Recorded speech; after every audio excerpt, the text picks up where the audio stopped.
two things can be true. On one hand, we got the 3 points. We got the win. We started off our Champions League campaign very solidly. On the other hand, we played stinky football for 70 minutes. And it's not the first time we've seen it this year. It's not the first time we've seen it in the last couple years. Let's talk.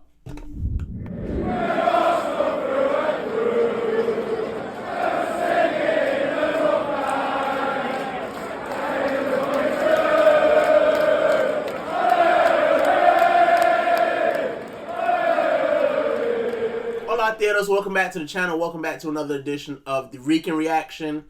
And yeah, we're talking about last night's match against Athletic Club Bilbao in San Mames. And we got away with the win. We got a 2-0 win. It was the best of times. It was the worst of times. For 70 minutes, it was the boring of times. I went away. I had something to eat. I was doing things in the background. Didn't miss anything in the first 70 minutes. Trossard comes on. Martinelli comes on. Game changes. We scored 2 goals. Narrative changes as well. So, let's talk. Let's talk a little bit. You can be happy with the fact that we got 3 points, the fact that we started our, Champions League campaign strong, but you can also be a little bit critical at the fact that we've watched this style of play for a while. We've seen it a couple of times, and it's not sustainable. Like, to be honest, it's not sustainable.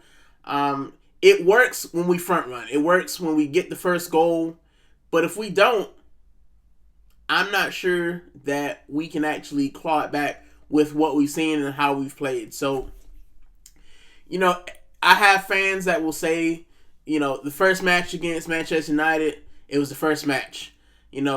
Liverpool, oh, it's Anfield. This match, oh, it's the first game. It's away from home. It's the Champions League. What do you expect? So now there's no excuse come Newcastle. We're going to go away from home. And let's see what we have. We'll be 6 games in.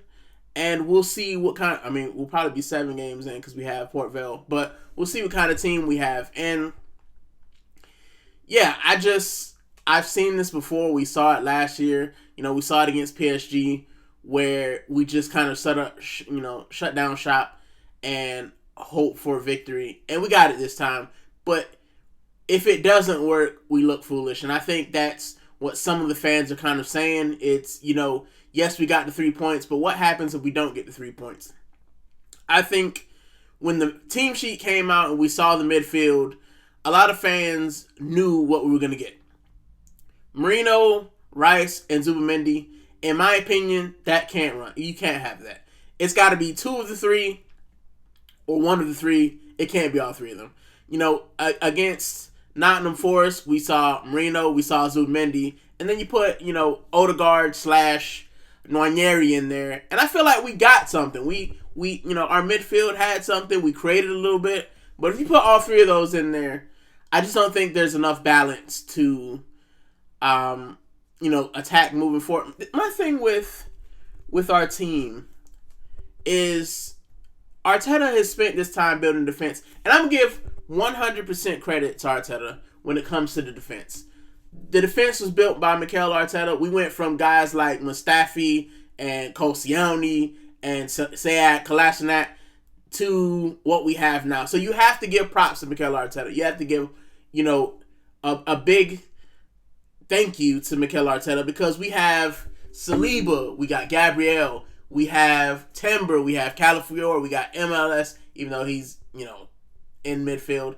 But then you look at guys like Mascara. Like, Mascara's come in for Saliba, and I can't remember mentioning his name. I can't remember thinking, something's going to happen. Like, he's just there. He reminds me a lot of Saliba when he first came in. Like, you have the odd mistake, but you're like, I can see a player there. I think that we need to, level down the hype a little bit because it is the first 5 couple games. It is the first 5 games, and, yeah, it's the first few couple games. And we can't really, come Christmas, we'll talk about it. But he looks solid. He looks like someone who we got for us too. They're talking about, 15 million euro, 20 million euro? Like, yeah, Valencia should be calling the authorities how we bought them. But we do have to give it time. We have to see how well he does, against the Bayerns of the world and the City of the world if he does play. But our defense, Mikel Arteta has done a defense. My issue with Mikel Arteta is the midfield. I mean, he was a midfielder, so I assume that he should be able to get the midfield right. In our attack, I just think that you've got a guy at 10. You've got a guy who is a number 10 who is built for that. If you're gonna go to the Champions League and you were afraid of conceding possession, why not go Rice at the 6, Marino, and then have Eze next to him and let Martinelli get the start? Martinelli plays a lot better in the Champions League anyway, it seems. But my point is that you've built this defense. You have to trust them. We can't just keep going 3, center mids, 2 defensive mids in front of the back line 4. Like, you've got 4 studs there. You got 4 tanks there. Just trust them. You have to trust them. You bought them. You trust them. Because we need something creatively. Our front 3 last night didn't look... They looked disjointed, to be fair. I mean, Gyökeres had a couple chances, and then he had the head injury, which I think slowed him a bit. Madueke does what Madueke does. He'll take someone one-on-one. But he needs to add a little bit of end product. And then Eze was told to hug the touchline. And he just didn't look the same kind of player. He had, some flashes. But I think it's early, and, everyone has to get used to the system. But I see, after 5 games, I'm making a judgment that I need to see more creativity. I need to see more linkage between the midfield, the attacking midfield, and our attackers. I see some of the news, people still talking about Gyökeres. I'm like, the man's got, he's got 3 goals in 4 games. Like, what's the issue? But every time he doesn't score, there's going to be some kind of news article, or there's going to be some kind of person on social media saying how bad Gyökeres is. Meanwhile, we've got 004 and Šeško. We've got guys, Liverpool haven't scored yet.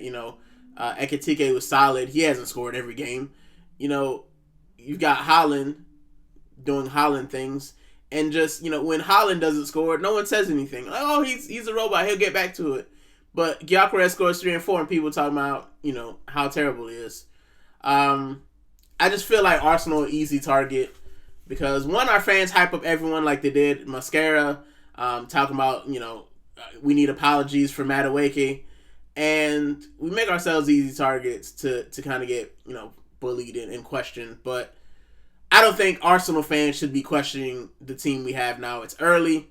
I do think we should be questioning whether or not this system is sustainable. A lot of people are saying this is a new season and new players. But, you can have a crappy system and put good players in it and they be crap. Look at Jack Grealish. Jack Grealish, everyone's talking about, oh, he's finished. He had a good season against Pep, but he's finished. He's done for. He's gone to Everton, look like the old Jack Grealish. Some players just need the freedom. And I think that, I hope that with guys like Eze and Madueke, we don't coach those freedoms out of them. Madueke is a player that's going to take you on. He's going to do a lot of things.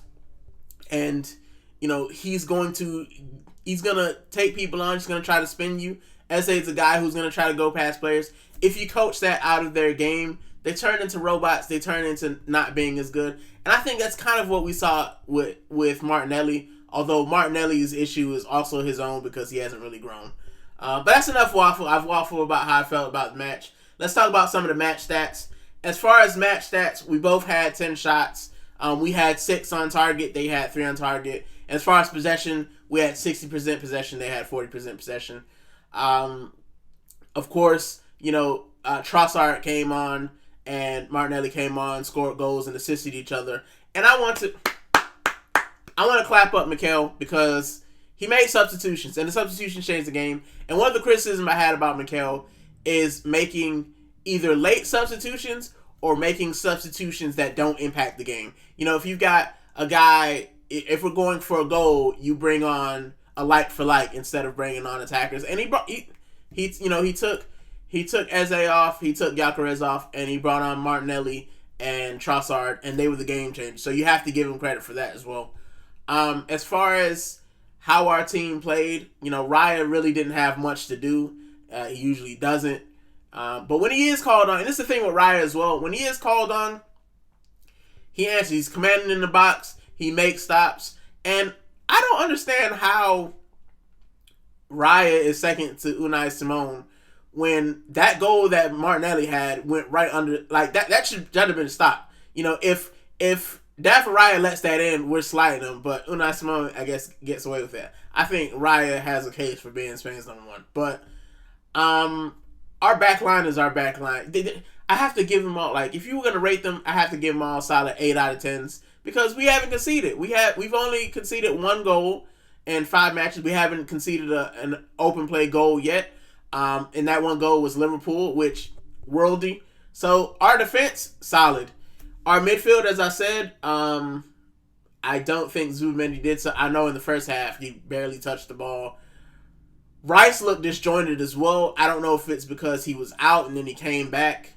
Marino looks better for me, and I always say this. Marino always looks better as the support striker or the actual striker. Like, he always looks better as the person behind the striker, somebody who can kind of move freely, in that 8. And we saw it against Nottingham Forest with, Eze cutting in and him going outside. He can move a little bit more. He just didn't do too much of that this game.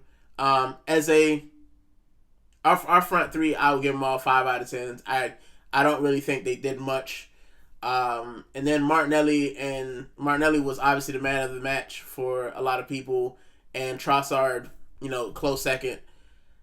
All in all, I think it's a good 3 points. I can't be upset. I can't, I guess I'm being hypercritical of our style of play, but you can't be upset because, as I said, what did I want out of this match? I wanted to go to San Mames and get the win. We did that.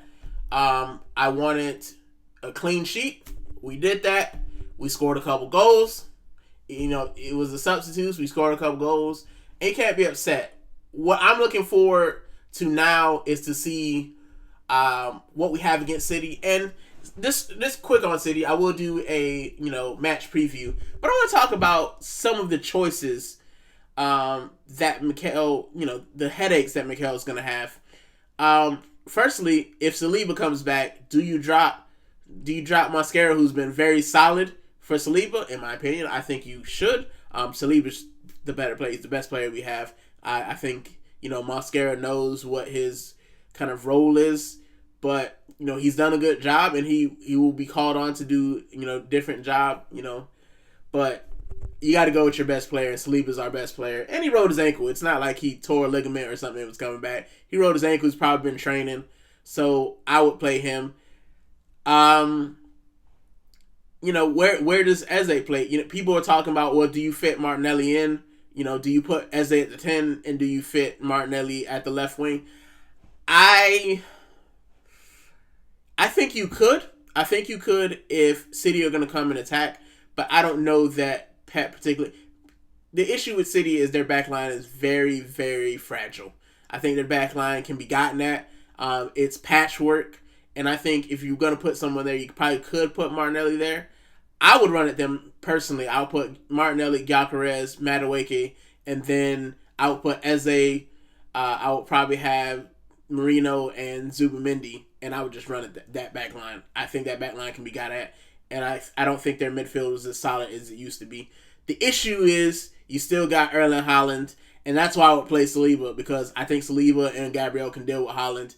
And the wingers, you're going to have Calafiori. Calafiori's been solid. Timber is going to give you what he gives you, and I think that's the team we'll go with. But, the other headache, and it might not be City, is what happens when Saka comes back. A lot of people are saying, should he bench Madueke for Saka? Should he move Madueke back to the left? I've even heard rumblings of moving Madueke to the right and having Saka on the left. I don't know. But it's an exciting conversation to have. It's an exciting conversation to have because it's not conversation that we had in the past. It's not conversations we would have last year. Last year it'd be like, well, who do we play for these guys? So it's a solid conversation to have. All in all, we got the 3 points. I'm excited.